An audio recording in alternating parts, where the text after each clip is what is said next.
Nama Syekh Siti Jenar cukup dikenal di kalangan masyarakat Jawa. Apalagi kalau bukan soal ajaran kontroversialnya tentang manunggaling Kaula Gusti. Dalam ajaran yang dianggap sesat itulah Syekh Siti Jenar akhirnya harus berhadapan dengan hukuman mati. Sebagai seorang syekh, Siti Jenar sebenarnya juga memiliki andil dalam menyebarkan agama Islam. Titik yang menjadi sorotan di sini adalah adanya kemungkinan bahwa Islam terpengaruh ajaran yang berasal dari ajaran luar Islam. Tentu saja hal ini tidak bisa dibenarkan, karena tidak benar jika syariat Islam itu bisa menerima unsur-unsur tertentu dari ajaran lain. Islam sudah lengkap dan tidak perlu lagi ditambah dan dikurangi. Dalam suluk Syekh Siti Jenar ini kelihatan sekali bahwa pengaruh ajaran Hindu sangat kuat. Inilah saya katakan dalam tulisan lain bahwa Islam itu mencoba mencampur ajaran yang bukan berasal dari jalur Abrahamik. Islam mencampur ajaran yang berasal dari Brahmanisme. Dua induk agama ini memiliki perbedaan dan seharusnya tidak bisa dicampur aduk. Kalau dicampur, maka agama Islam akan kehilangan intensitasnya. Yang muncul kemudian adalah ajaran baru yang merupakan perpaduan dari konsep Abrahamic dan Brahmanisme. Sayang sekali bahwa ajaran baru ini tidak mau meninggalkan masa lalunya, yakni Islam. Ajaran baru ini mengaku Islam. Hal inilah yang kemudian mengerong Islam sehingga semakin kehilangan jati dirinya. Kondisi seperti ini yang membuat para pencari kebenaran Islam harus kerja keras mengurutkan kembali keadaan benang yang sudah kusut. Isi suluk Syekh Siti Jenar.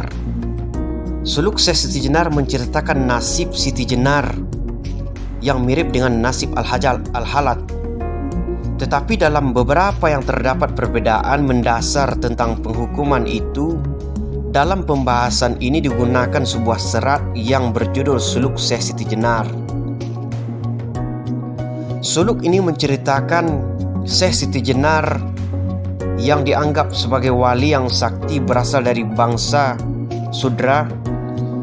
Ia mendapat ilmu ketika mendengarkan ajaran Sunan Bonang kepada Sunan Kalijaga waktu Sunan Bonang mengajarkan ilmu di tengah rawa naik perahu.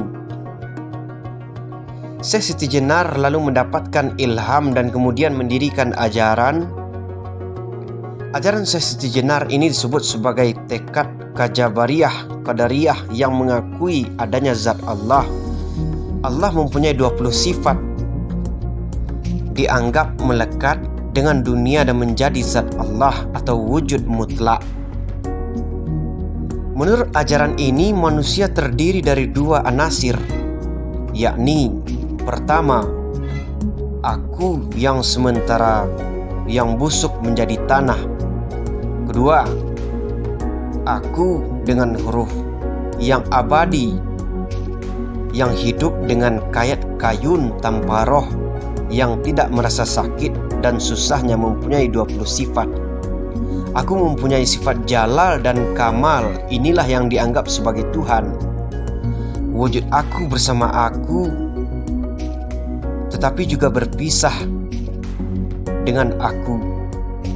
Sifat-sifatnya menyusup dalam aku. Karena alasan ini, menurut Syekh Siti Jenar, orang tidak perlu melakukan sholat karena aku adalah Tuhan itu sendiri. Solat itu tidak diperintahkan oleh Tuhan melainkan oleh budi laknat.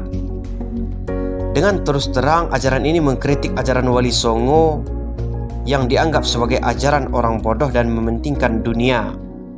Ajaran Syekh Siti Jenar menganggap bahwa raga yang digunakan untuk hidup adalah bangkai.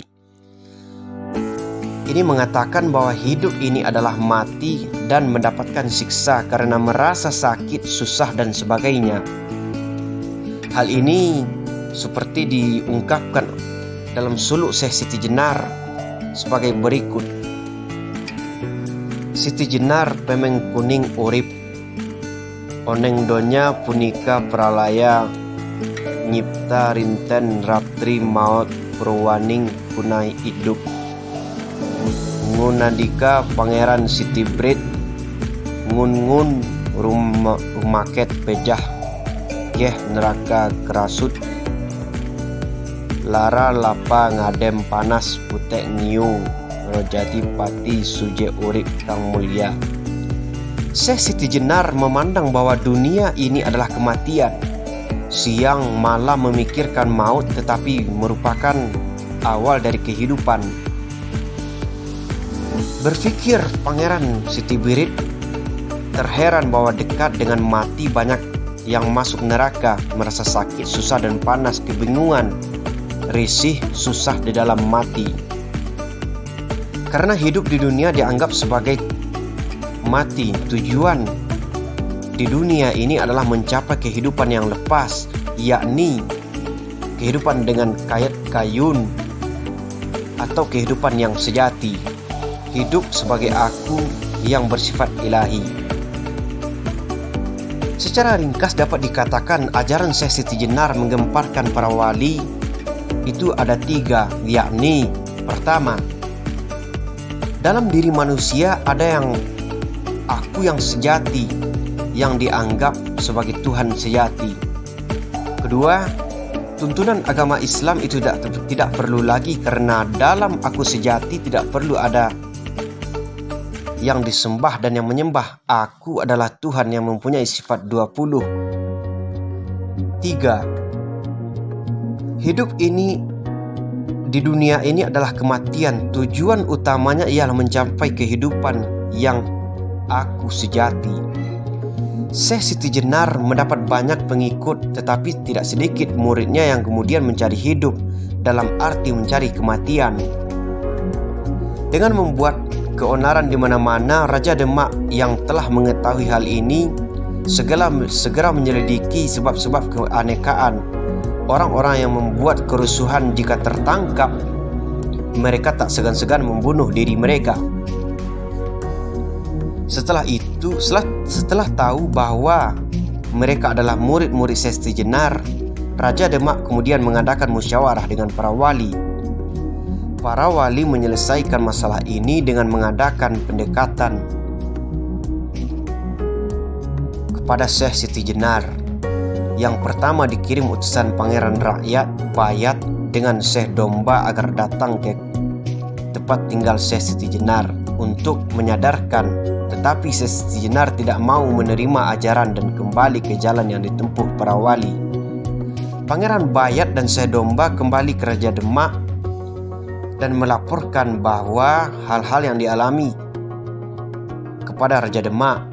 Para wali yang dipimpin oleh Sunan Bonang kemudian bermusyawarah. Mereka memutuskan mendatangi Siti Jenar dan membawa surat perintah dari Raja Demak yang isinya memanggil Syekh Siti Jenar untuk beradu ilmu di Demak.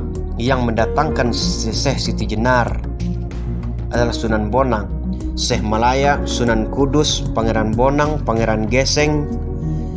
Syekh Siti Jenar menolak ajakan utusan tersebut dan kemudian ia bunuh diri dengan caranya sendiri, yakni menutup air kehidupan.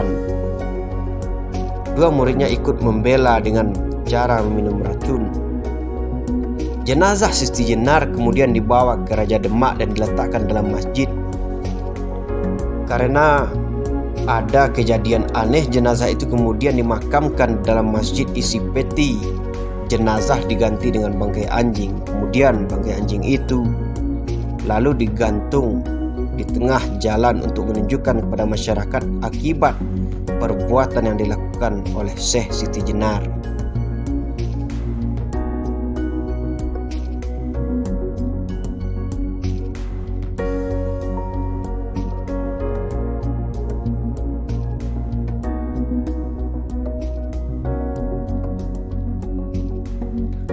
Pemahaman terhadap ajaran Islam haruslah murni, tidak bisa dicampur-campur dengan pemahaman ajaran lain. Saya kira agama ini memiliki konsep seperti ini. Harus benar-benar bersih dan tidak terpengaruh oleh ajaran lain.